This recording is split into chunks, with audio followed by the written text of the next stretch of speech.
الحمد لله رب العالمين الصلاة والسلام على سيد الأولين والآخرين محمد الأمين وآله وأصحابه أجمعين.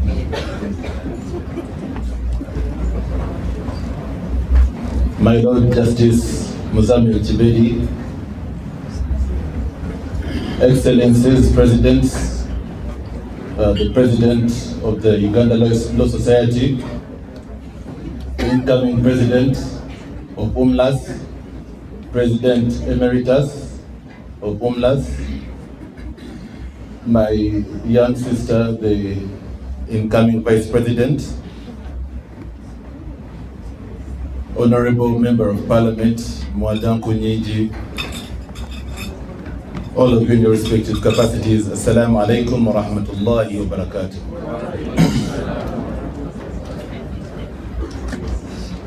I wish I had been given fair warning that my speech would be in between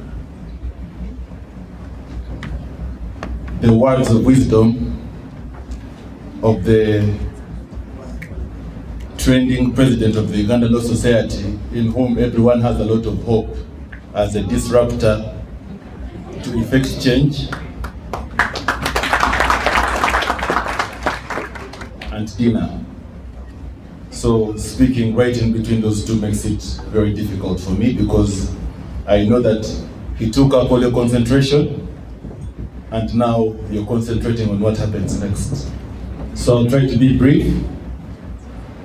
First of all, it's a profound honor to join you tonight to reflect and celebrate UMLAS while reimagining the UMLAS you all deserve. I think talking about reimagining the UMLAS you all deserve resonates with the Council Semakade's disruption and banging the table and revolutionizing ULS. My reason for saying that is reimagining means do away with the imagination you've had and start thinking of UMLAS 2.0. So, I'll begin by extending my deepest gratitude to the UMLAS leadership, who have graciously accorded me the honor of being your guest of honor tonight, to witness and preside over the handover and takeover in a peaceful manner of leadership. I would like to thank Council Ali Kankaka and his executive for a job well done, and I would like to congratulate the incoming president, my brother Council Rashid Semmambo and his executive, for the trust the Muslim lawyers have placed in you and the hope they have in you, and I pray that Allah guides you as you fulfill your mandate. Now, I think reimagining the UMLAS you all desire is a befitting and timely theme for this year's dinner. This is because we are living in a time when things are changing and evolving. First of all, when we try to reimagine what UMLAS is or what UMLAS should be, we should define who a Muslim is, because you're Muslim before you are a lawyer. And the governing law for all of us as Muslims is what we commonly refer to as Sharia law. But we don't have enough Sharia experts in UMLAS, I think. I think the UMLAS executive should consider having Sharia experts within your membership. We know that there are some who are both lawyers and they are also qualified in Sharia, but please bring on board other Sharia experts, because now we live in a time where their expertise is very much needed in Islamic finance, in family law, in inheritance, and so on and so forth.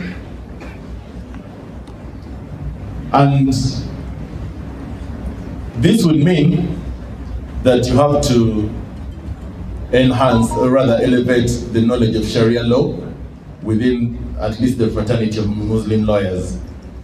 And this could be done by, first of all, demystifying Sharia law, making it, doctor, you could break it down for the non-Sharia experts to understand without going into the very, very complex issues of fiqh and other matters of Islamic jurisprudence.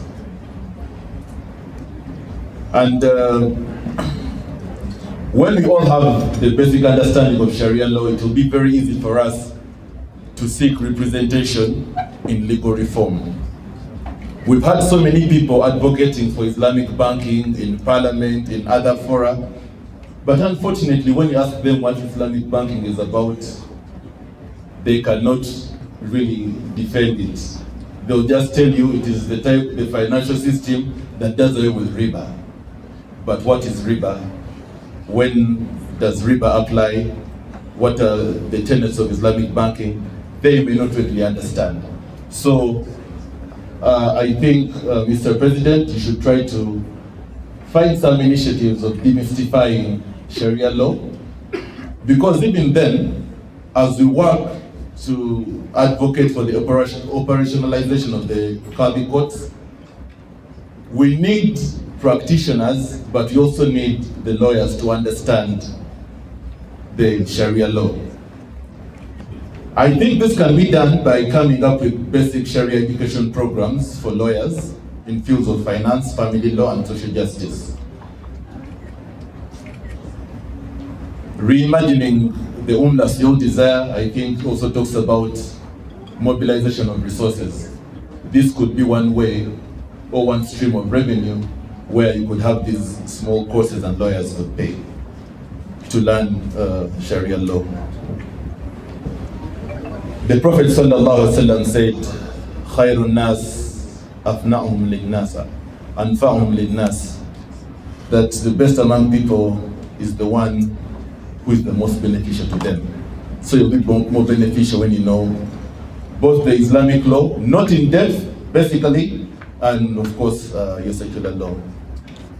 Secondly, talking about how a Muslim lawyer, who a Muslim lawyer is, or how a Muslim lawyer should go about their affairs, is also still rooted in the tenets of Sharia. And of course, we know what we call the maqasid of Sharia, and these are the objectives of the Islamic law. That is protection of faith, protection of life, protection of intellect. I'll stop a bit here because we have been having a problem with that, because we live in a time of misinformation where even the less competent and less knowledgeable come out to give their opinions where it matters or it doesn't matter. But I think it's time to do away with mediocrity. You heard the speech of the incoming president, which I loved very much. Mr. UMLAS president, before you came, Councillor Rashid gave a very, very moving speech. If you are not the president of UMLAS, I would say it was just as tough as yours. But since you're the UMLAS president, it was almost as tough as yours. Of course, there is protection of wealth, which is another objective of the Sharia. And this, by way of itself, encourages us to support fair economic practices and prevent exploitation. And this is being done by some of us here. My brother, Councillor Isaac Chagaba, who is the lawyer who brought Salam Bank to Uganda. My sister, Councillor Sophie Chigozi, who is the Deputy CEO of the Islamic Finance Hub. So, what they are doing is one of the objectives of the Sharia. Now, ladies and gentlemen, you have achieved a great deal. Allow me to slightly disagree with Councillor Semakade when he says that you are a joke. Yeah, maybe, but not. Yeah.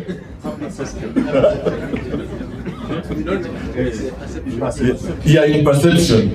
And I think that is also something that can be qualified in one way or another. But I think you have come a long way. First of all, just mobilizing yourselves as Muslim lawyers to have an association that has lasted all these years is an achievement in and of itself. Secondly, identifying as Muslims in this profession, you've heard the wise words of the president that before, to be a Muslim lawyer meant you had to be the best of, you had to be the best lawyer of all. So today, we may not have one Abu Kacha Mamayanja, but collectively we can achieve some of the things those great people before us achieved. So coming together as Muslim lawyers is something that you must all be commended for. But of course, there is a lot that UMLAS can be used for. So now, as we reimagine the UMLAS we all desire, let's reimagine what we can do as UMLAS. First of all, UMLAS can be used as a tool for overcoming the disunity we have in Islam today.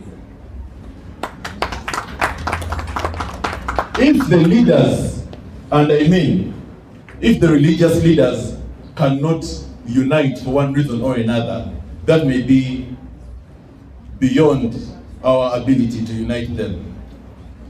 Some may be for genuine reasons, others may be for selfish reasons. We are not there to judge. But what we can do is to take it upon ourselves as Muslim lawyers that if one mufti and another mufti and another mufti are all claiming muftiship, there is a lot that we are missing out on. Because when you affiliate with one, you lose out on opportunities that are affiliated with another. But as UMLAS, you can take initiatives to unite the Ummah. You can have your own way, because you're lawyers of different ethnic and I would say educational backgrounds in the early years, but you all belong to different groups, different families. But if you come together under this umbrella, please do not use it again to divide among yourselves. These differences, from what I hear, have been a cause of squabbles and division on a WhatsApp group. But these differences should not be reflected in you. First of all, unless you are qualified, you're not going to become a religious leader. But you're a Muslim who has a mandate to uplift and unite the Ummah. So, we all have our divergent opinions. After all, yours is a profession of opinions, based on perspectives, emotions, knowledge or lack of it, and facts. But you should not promote these differences because you're uniquely positioned to overcome these obstacles and serve as a unifying force. And by the way, unity in Islam is not optional. Allah subhanahu wa ta'ala tells us that وَاعْتَصِمُوا بِحَبْلِ اللَّهِ جَمِيعًا وَلَا تَفَرَّقُوا, that hold tight onto the rope of Allah together and do not become disunited. So disunity is already disobedience to Allah. And secondly, we believe that the legal profession is a profession that is based on reasoning. Not so? It's a profession that is based on reasoning. What does Allah tell us in the Holy Quran? He says in Surah Al-Hashr that تَحْسَبُهُمْ جَمِيعًا وَقُلُوبُهُمْ شَتَّى ذَلِكَ بِأَنَّهُمْ قَوْمٌ لَا يَعْقِلُونَ. That you think they are united, they appear to be united, but their hearts are disunited. And that is because they are a group of people that do not reason. So by being disunited, I think it defeats the purpose of being the people we consider to be land people. So, start by promoting and creating unity among yourselves, and then come up with programs and initiatives. And some of them you don't have to be the experts to preach unity. My Lord, I'm the patron of the UMLAS Foundation. This foundation has almost 250 chefs, Muslim scholars, at all different levels. What we decided to do was to go ahead and preach unity in Islam. Inclusiveness, fighting violence, extremism, advocacy against corruption, and whatever it is that Islam doesn't stand for. But I think it would be good if we collaborated or had some kind of initiative where we work with UMLAS and share a platform in promoting these objectives. Secondly, you could organize different fora. You've organized this dinner. You can organize many others. After all, our president has said that he's going to be part of everything UMLAS 2.0. So I believe this is part of UMLAS 2.0. When you organize these things, he will come, and I'm sure ULS will support you, and others will come in and support. Reimagining the UMLAS we all desire, I'll reiterate what the speakers before me have said. The senior among you should mentor the young ones among you. Today we have very many young professionals, not only in the legal profession, young professionals who are going out and working recklessly and putting money at the forefront. This has been a cause of social degeneration because it's one of the leading causes of social ills like corruption. But when you mentor them and tell them what their mandate is as a lawyer, tell them how to navigate and work for truth and justice, I believe that this mentorship program could help you to pass on the baton of leadership to the generations that are coming below you. Then, ladies and gentlemen, the advocacy for the Qadi courts. Qadi courts, as we all know, are supposed to operate under the Constitution and the Magistrate Courts Act. But why are they not taking off? What don't we have? What are we lacking? We have matters in Muslim families being handled by judicial officers who do not understand how matters of Muslim families should be handled. So we end up being subjected to a system that we do not believe in simply because we have nothing to do. Please, UMLAS 2.0, continue this advocacy. Please, Uganda Law Society, help UMLAS at least achieve this objective. Reimagining UMLAS, my brothers and sisters, offer yourselves for leadership. Stand up and be counted. Muslims being in positions of leadership and responsibility should and must no longer be a matter of affirmative action. We must be chosen, we must be elected, we must be appointed because we are able, because we are competent, because we are up to the task, and because at least we maintain a very high moral compass, because that's what Islam dictates. I'll give you a very funny story that I found in the diplomatic circles. One of the ambassadors told me that since their embassy was opened, all the drivers, they have there are Muslims. The drivers, the ones who operate the motor vehicles, are Muslims. And I told him that, is this the best way you can relate with me as a Muslim, telling me that your drivers are Muslims? After all, I'm your fellow diplomat, and we could relate at a level. And he told me that, no, actually, it's a commendation for the Muslims, because we employ Muslims because we believe that, first of all, they are honest, and secondly, they are always sober.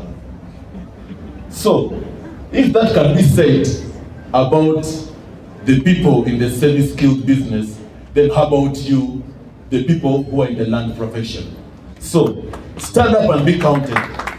But not only stand up and be counted as individuals, but please elevate each other, promote each other, recommend each other, support each other. We wouldn't want to hear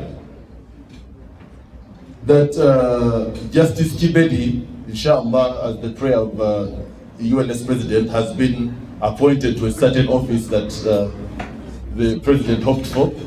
And we hear Muslims going on social media and coming out, saying this and that about him. None of us is perfect. But Council Mpanga said, let us promote the abilities and competences of each other and cover the weaknesses of each other. After all, the Prophet ﷺ told us that whoever covers the weaknesses of a fellow Muslim, Allah will cover his weaknesses on the Day of Judgment. Finally, in reimagining the UMLAS we all desire, I think it's high time you people adequately leverage the media for advocacy and for unity. Today, at least in the Ummah, I always say this whenever I'm addressing my colleagues in UMLAS and other fora, that many of the students of Deen, I usually say that whoever can join 3 Arabic letters now becomes a sheikh, as long as they can pronounce the difficult letters, Ain, Kha, Qaf, Dad, immediately they become a sheikh. And they will get their cell phone, sit down somewhere under a tree or under a certain shelter, and give an opinion and issue a fatwa. Why? Because of the differences I'm talking about that we have in Islam today. So, you as Muslim lawyers, why don't you have an UMLAS, let's say, YouTube channel, or I don't know if you have one, or be available on X, TikTok, or wherever. Be available on TikTok. All it takes. How many members do you have in UMLAS? 700.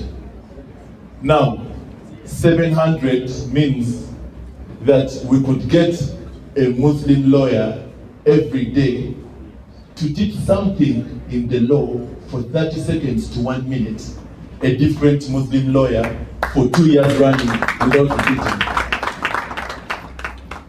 Because people need to understand, they don't know their rights, they don't know their freedoms, they get bullied, they are marginalized. We have women suffering in homes, and these days I hear even men are suffering as well.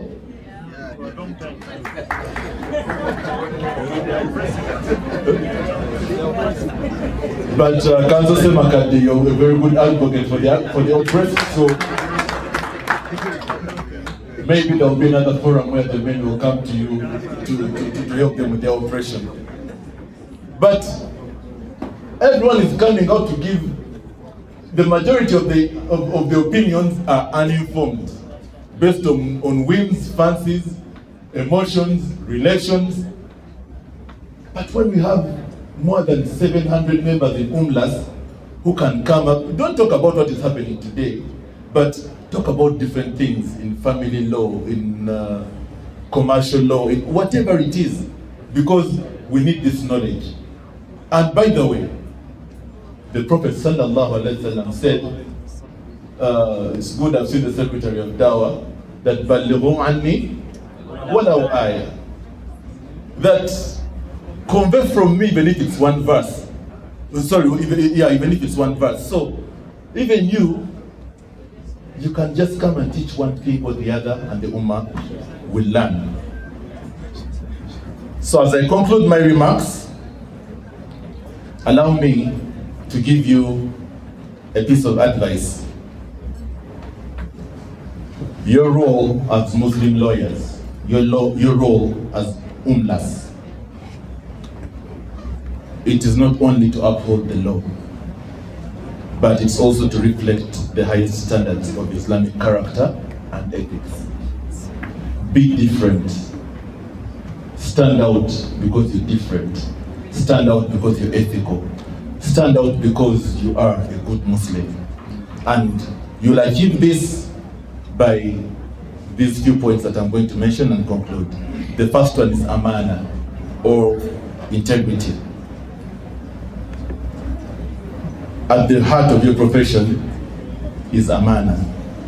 You're entrusted with the well-being, assets, and rights of people, often at their most vulnerable moments. Do not take advantage of them. Do not take advantage of people's situations to see that they are exploited or they get the shorter end of the stick. Lawyers, magistrates, registrars, etc. Make sure that when someone knows that a matter is before a Muslim judge, they are confident that they are going to receive justice. Make sure that if someone applied for bail before a Muslim magistrate, they will be granted bail whether they are poor or rich, whether they have connections or not. This is UMLAS 2.4. Second is adl. Adl is justice, and your role is inherently tied to that. I've told you, stand for what's right and what's fair and just, even if it's not always popular and easy.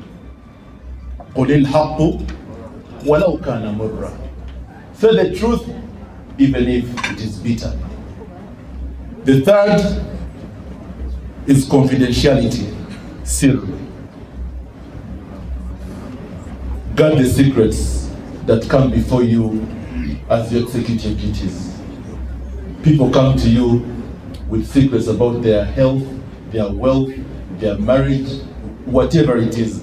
Please guard them jealously and do not sell them out because you want to make a quick buck or take advantage of them. Because Allah said that, and fulfill every commitment, because the commitment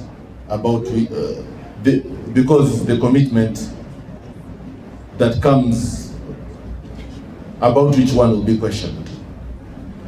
And this is in chapter 17, verse 34. Then the other one is rahmah, mercy. Approach your duties with empathy. Approach your duties with mercy. Money is very, very, very important. I can't emphasize that enough. Money is very, very, very important.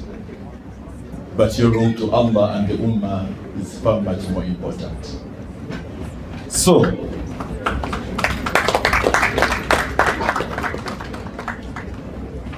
my brother, the ULS president, said that you people killed the former president of UMLAS. May Allah have mercy on him.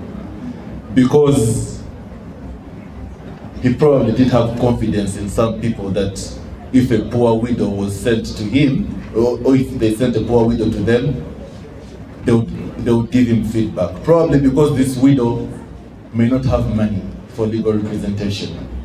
But appeal to mercy Because the Prophet ﷺ said, Ar-Rahimun, Yarhamhum Ar-Rahman, Yarhamu man fil ard, Yarhamkum man fis sama. That the merciful are shown mercy by the most merciful, who is Allah. Have mercy upon those on earth, and the one in heaven will have mercy on you. And I don't know anyone who doesn't want Allah's divine mercy. Finally, ihsan, or diligence.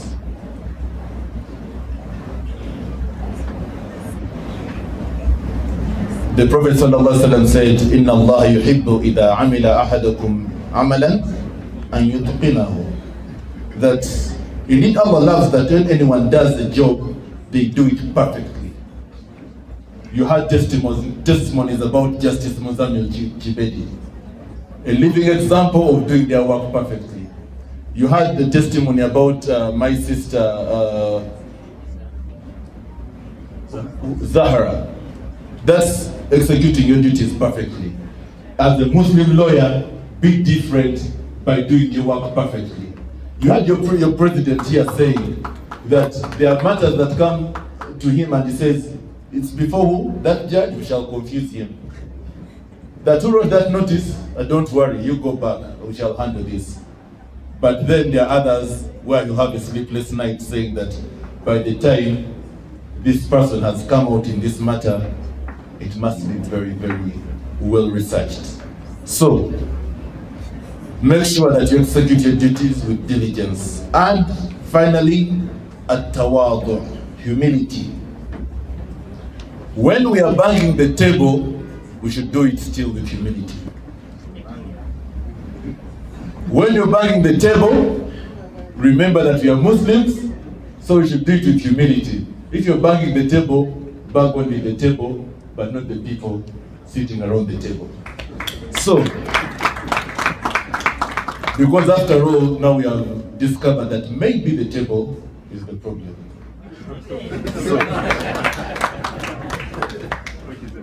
So if you're banging the table, or I would say paddle beating the table, let us make sure that we do it with tawadu. What I mean on the serious note is tawadu is one of the characteristics of a Muslim, and should be one of the characteristics of a Muslim lawyer. You people have a tendency of calling yourselves land colleagues, the land club, land profession, as if others went to school to just eat ground nuts. They also went to school to learn. But if they also join you in consensus and believe that you are the land people, then don't go over ahead of yourself and think that you're better than everyone else. Have humility. You must exude tawadu, because the true power belongs to Allah. So, as you execute your duties, remember that. Once again, allow me to thank the outgoing executive for inviting me, because they're the ones who invited me. And the incoming executive for welcoming me. So that shows a peaceful handover and transition of power, because the predecessor invited me and the successor welcomed me. And we pray to Allah to continue guiding UMLAS as a united and uniting force that inspires, guides, and defends our community. Ladies and gentlemen, as we reimagine the UMLAS Your Desire, reimagine UMLAS as an association where young lawyers find mentorship, where the Qadi courts find strong advocates, where the members take up leadership roles across all sectors, where the Ummah finds a voice and the unifying platform that brings together all Muslims in Uganda towards common goals. Ladies and gentlemen, allow me to end my speech here. It's been an honor, and I wish you success in UMLAS 2.0. Subhanakallahumma wa bihamdik. nashhadu an la ilaha illa anta nastaghfiruka wa natubu ilaik. Assalamu alaykum wa rahmatullahi wa barakatuh. Wa alaykum assalam wa rahmatullahi wa barakatuh. Thank you.